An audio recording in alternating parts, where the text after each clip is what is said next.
Saya akan memulai pidato saya dalam 3, 2, 1. Dunia yang kita hidupi saat ini sangatlah kejam, jahat, dan tidak suportif bagi perempuan. Ketika perempuan mengikuti apa yang diinginkan oleh masyarakat patriarki, perempuan dianggap lemah, tak berdaya, kurang daripada laki-laki. Namun ketika perempuan berbicara untuk dirinya sendiri, melakukan sesuatu yang identik dengan karakter laki-laki yang keras, perempuan dianggap feminazi dan mendukung kekerasan dan anti laki-laki. Hal itu sangatlah tidak adil, tapi itu adalah realita dari gambaran yang kita hidupi saat ini, Bapak dan Ibu sekalian. Mari kita beralih kepada setup pemerintah pembuka. Bagaimanakah dunia yang dibayangkan oleh pemerintah pembuka?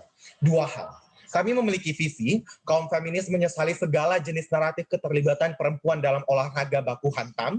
Dan yang kedua, perintah pembuka setuju dengan upaya status quo, di mana perempuan tidak boleh tidak berjuang bagi dirinya sendiri. Tapi yang tidak pemerintah pembuka setujui adalah keterlibatan perempuan yang mengglorifikasi kekerasan, sebagaimana yang terjadi di olahraga baku hantam pada saat ini. Sehingga bottom line atau kesimpulan dari startup ini adalah, di dunia pemerintah pembuka, kaum feminis masih mendukung perempuan untuk berpendidikan tinggi, berkarir di ranah konvensional yang jauh dari kekerasan, sebagaimana yang terjadi di dalam keterlibatan perempuan di olahraga baku hantam ini. Preemptive. Ini adalah debat evaluatif, Bapak Ibu sekalian. Kita tidak berbicara mengenai 5, 10, 15 tahun ke depan, sehingga beban pembuktian kami sebagai regu pemerintah pembuka hanyalah mengevaluasi keterkaitan pandangan atau demonisasi gerakan feminisme dengan keterlibatan perempuan dalam olahraga baku hantam. Dengan hal tersebut, mari kita berlanjut kepada argumentasi yang akan saya bawakan sebagai Perdana Menteri. Satu pertanyaan besar. Bagaimanakah keterlibatan perempuan dalam olahraga baku hantam dengan demonisasi gerakan feminisme?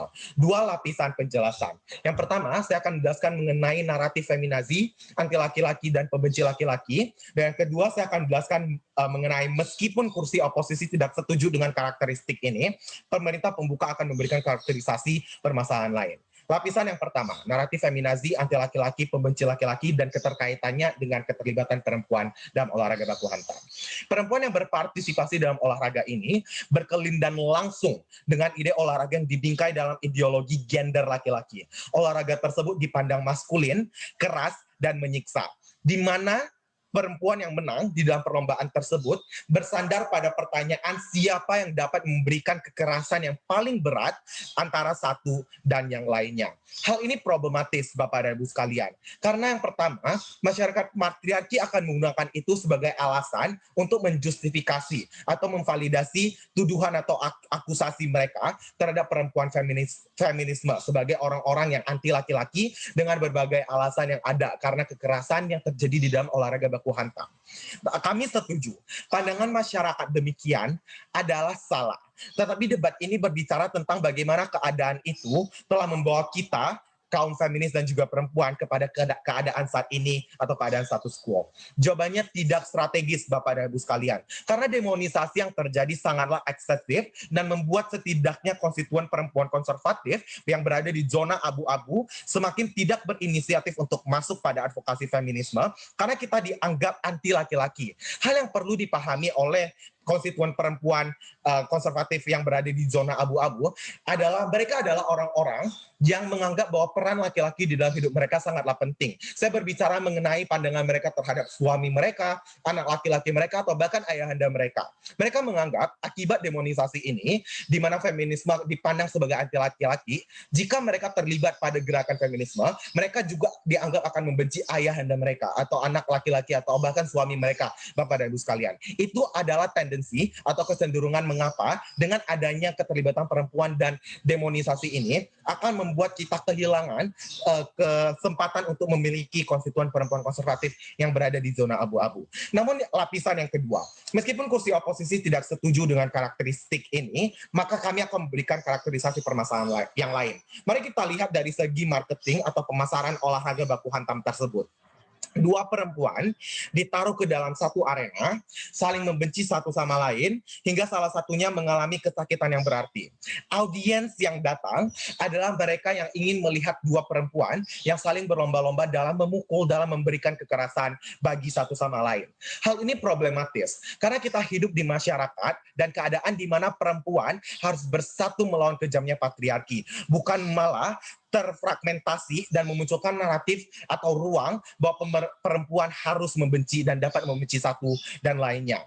Outcome atau kesimpulan atau dampak yang akan terjadi dari problema ini adalah konstituen perempuan liberal di zona abu-abu yang semakin tidak berinisiatif untuk masuk pada advokasi feminisme karena kita dianggap bahwa kita adalah social movement atau gerakan sosial yang memberikan ruang bagi perempuan untuk saling membenci di keadaan di mana perempuan seharusnya bersatu untuk melawan kejamnya patriarki. Sehingga konklusinya adalah bagaimanapun juga, bagaimanapun karakterisasinya ingin Anda kreditkan juri dan regu oposisi, tetap akan membawa kita pada kenyataan bahwa keterlibatan perempuan di olahraga baku hantam akan membawa gerakan feminisme ke keadaan yang tidak strategis, Bapak dan Ibu sekalian. Sekarang, mungkin Anda bertanya-tanya, mengapa konstituen-konstituen ini penting bagi gerakan feminisme?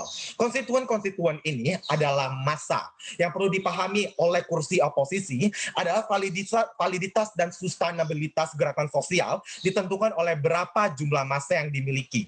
Dengan adanya jumlah massa ini, hal itu akan membawa kita kepada aktivisme dan suatu gerakan sosial yang memiliki progres dan semakin berekspansi. Ini adalah hal yang patut dilakukan oleh seluruh gerakan sosial ketika kita tahu bahwa kita sudah menang di advokasi A misalnya. Maka saatnya kita berpindah ke advokasi B. Dalam konteks ini adalah perempuan liberal, konservatif yang berada di zona abu-abu, Bapak dan Ibu sekalian.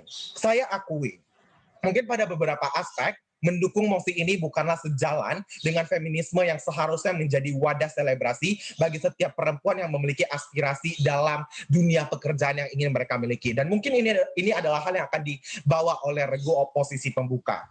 Tapi sangat jelas bahwa saat ini, pada detik ini, mendukung olahraga baku hantam bukanlah hal yang strategis. Saat ini feminisme harus menjadi lebih politis, agar suatu saat nanti ketika masyarakat kita sudah berubah dan sudah tidak seperti yang saya gambarkan pada awal pidato saya, maka saat itulah kita dapat mendukung keterlibatan perempuan dalam olahraga baku hantam. Tapi sangat jelas kalau keadaan saat ini bukanlah saatnya. Terima kasih banyak.